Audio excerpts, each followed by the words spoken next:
Have you ever felt that the kinder you are, the less respect people have for you?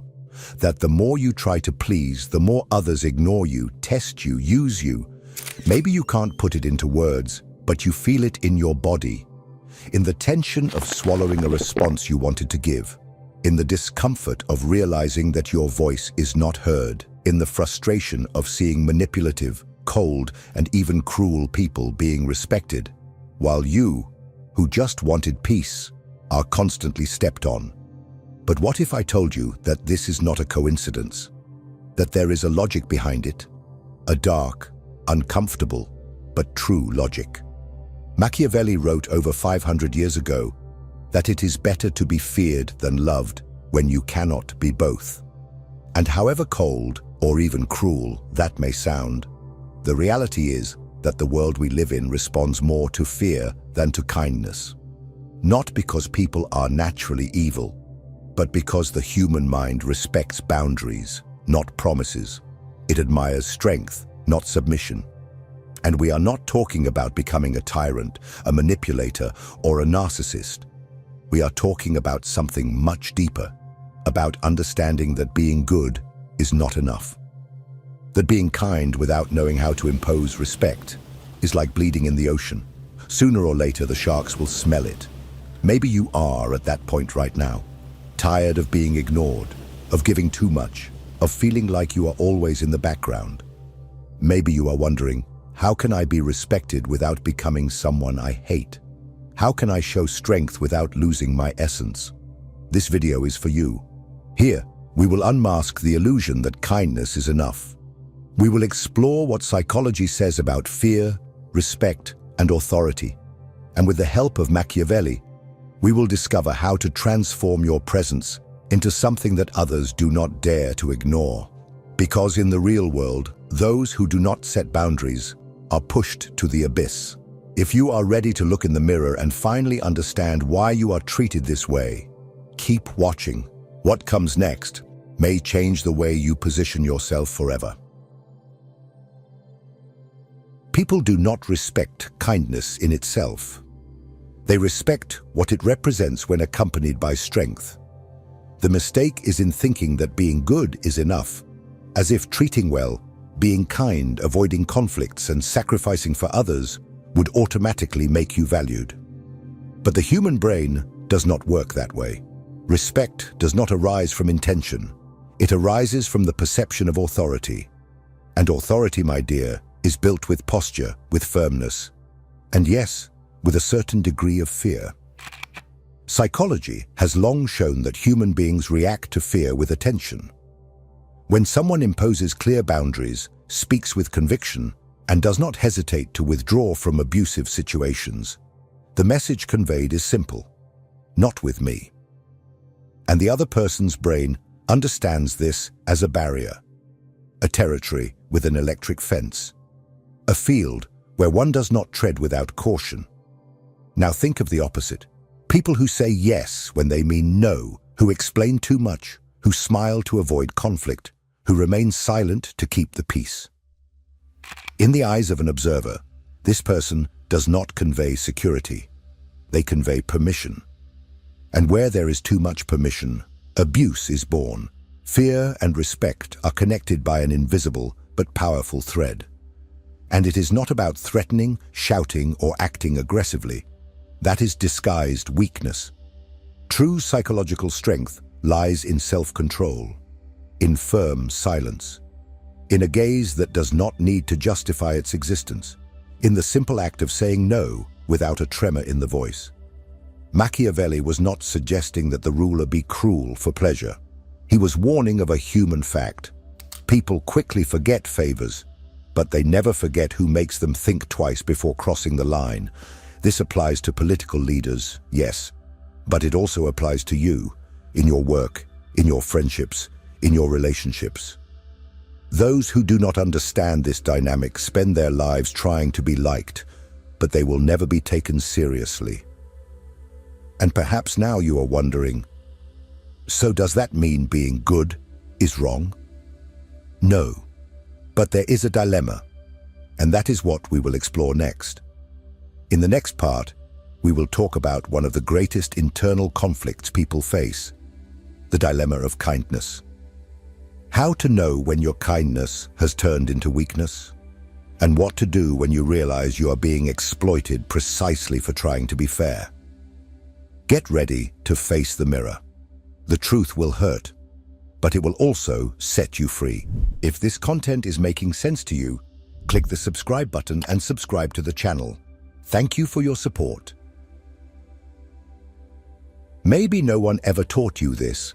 Maybe you grew up hearing that being a good person was enough, that it was enough to treat others with empathy, to help whenever possible, to put others' needs before your own, that the world would return the same to you.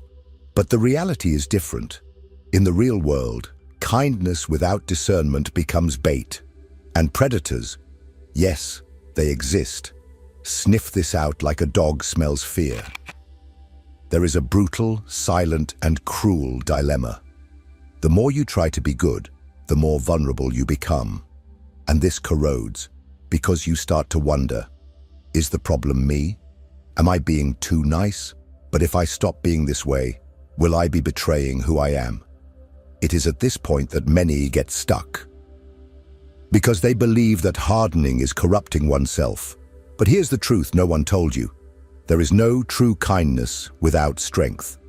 A kindness that does not know how to protect itself, that does not set boundaries, that does not recognize when it is being exploited, is not virtue. It is naivety.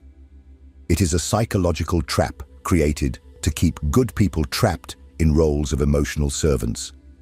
And this trap has a name: validation, dependency. You get used to being the nice one, the one who gives in, the one who listens, the one who understands, the one who forgives, even when the other does not deserve it.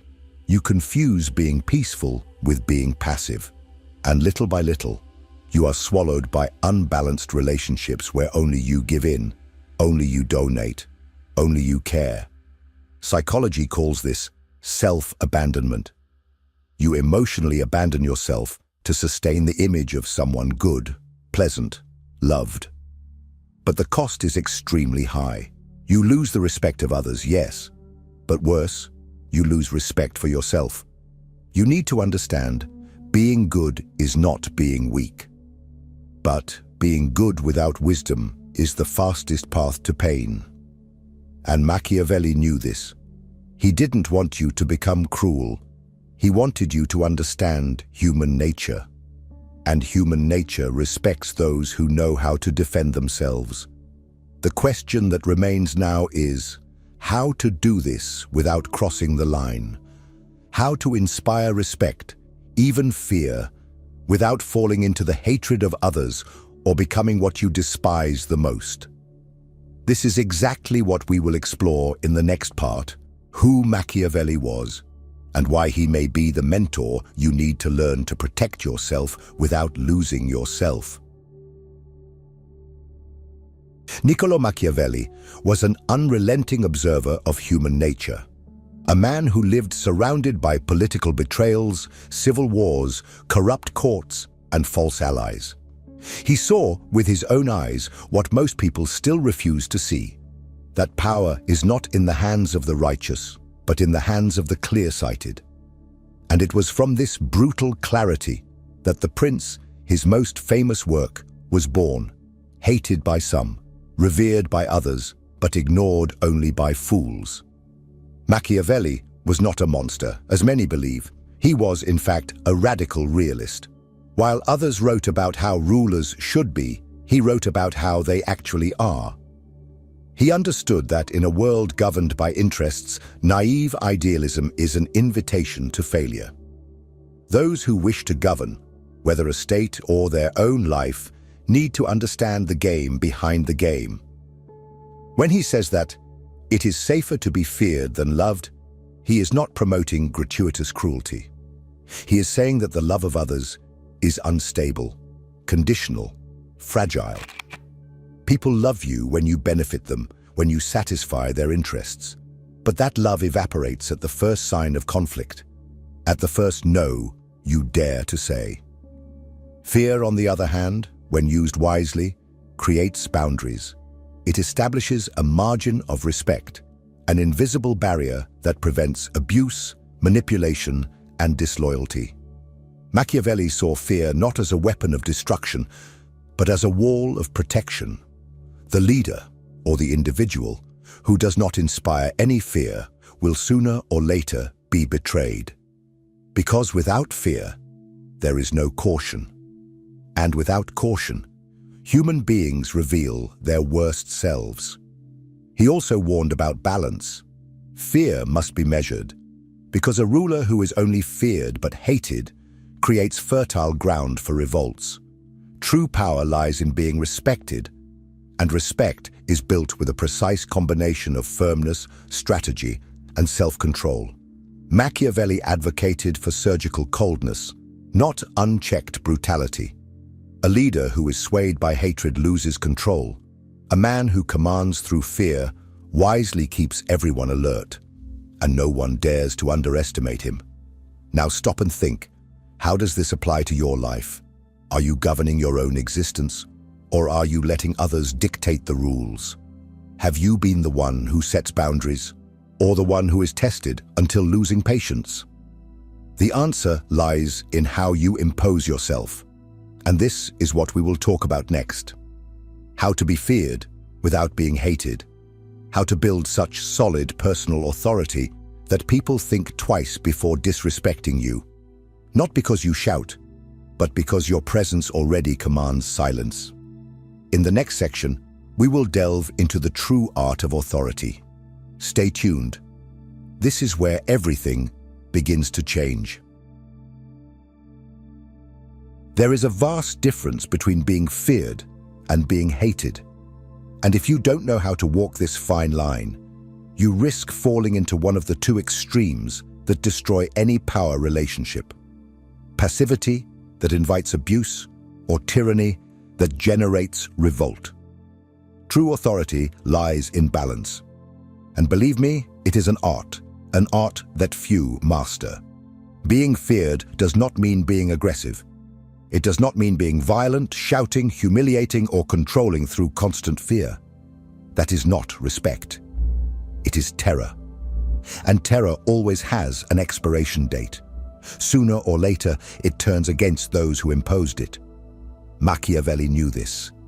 He wrote that a ruler must avoid being hated at all costs, because hatred is a silent poison. People can endure fear, but they cannot endure humiliation for long. So the secret lies here. You need to be respected to the point that people do not dare to cross the boundaries you set. But you also need to be fair enough that they do not wish to bring you down behind your back. How does this apply to you? It means acting with clarity, with posture, with coherence. You need to make people understand, without needing to explain, that there is a price for disrespect, that your words carry weight, that your absence is felt, that your presence is not something to be taken for granted. This is not built overnight.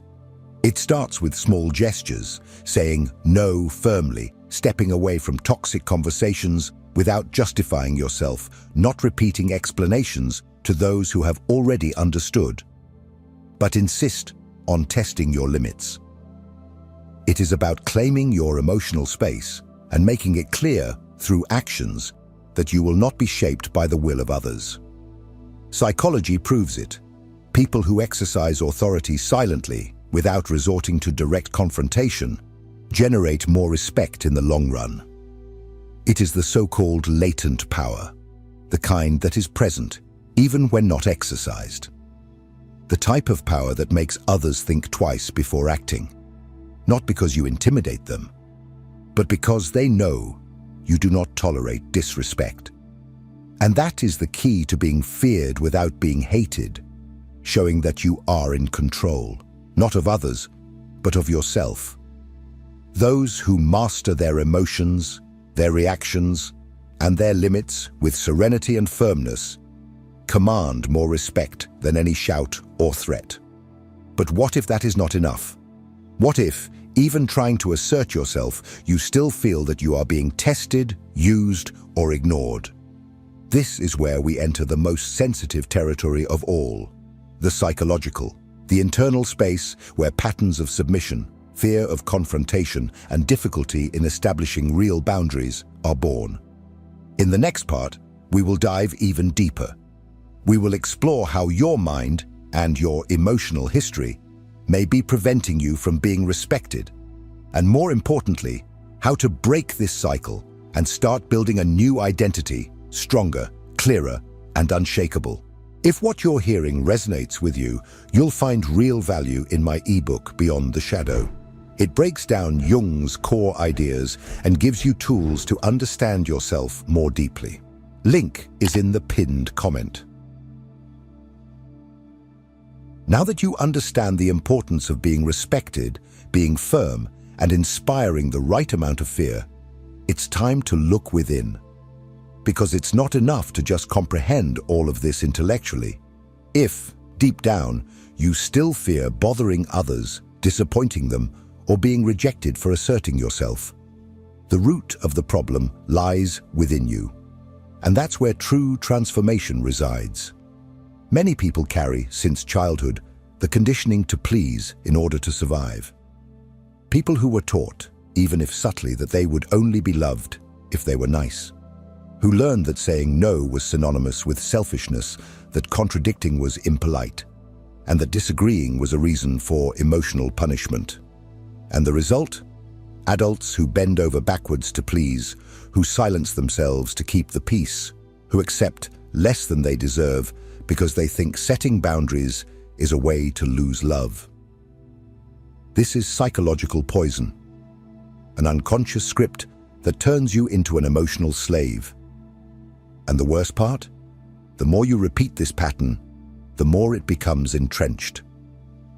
With every yes you say, when you want to say no, you send the world the message that your will doesn't matter. Each time you avoid conflict, you allow injustice to grow. With every person you forgive without the other feeling remorse, you validate the abuse. What needs to be clear is that respect starts within you. There is no external authority without internal firmness. You will not inspire respect if you do not respect yourself. You will not set boundaries if you do not believe you deserve to be protected. And no one will take you seriously if you constantly doubt your own worth. The construction of this new identity begins with small decisions, starting to observe where you silence yourself out of fear. In what situations do you diminish yourself to fit in? With whom do you feel obligated to be someone you are not? One by one, these situations need to be dismantled, not with anger, with strategy, with presence, with truth. You will notice that as you begin to assert yourself, some people will be bothered. They will call you rude, cold, arrogant. But this is not about you. It's about them not knowing how to control you anymore. Every change in posture destabilizes those who fed off your passivity. And yes, you will lose people along the way. But believe me, it is liberating to lose those who only knew how to exploit you. When you align with your internal truth, the external world responds. People who once ignored you start to listen. Relationships that once drained you either dissolve or transform. You stop begging for love and start attracting respect, because now you are no longer overly accessible. And what is not easy to have always generates more value. But even with all this, there is still a missing piece. Something that ties together everything we've discussed so far. You have understood the psychology, the philosophy, the behavior. But you still need to answer the final question. How to balance this new strength without becoming what you detest the most. How to maintain lucidity, respect, and integrity, even while commanding with firmness. That is what we will explore now. There comes a time when you need to make a decision. Either you keep trying to please the world, hoping that people will finally see your worth, or You stop begging for emotional crumbs and start behaving like someone who deserves respect. Because the truth is simple, but brutal. No one will give you what you don't demand for yourself. You don't need to become cold. You don't need to turn into a tyrant. But you need to learn to stand up for yourself, to raise boundaries like invisible walls, to look into the eyes of those who try to manipulate you and maintain the firm silence that says, "Not with me, not anymore." That is true strength, the kind that doesn't need to shout, that doesn't show off, but that is felt in the air, in your posture, in your gaze. And this strength begins the moment you stop trying to be loved and start demanding to be respected. Machiavelli understood this centuries ago. He saw that people's love is fickle, conditional, full of hidden interests. But respect, when well built, lasts. It sustains itself, it protects, and that is what you need to seek. Not the acceptance of others, but your own inner sovereignty.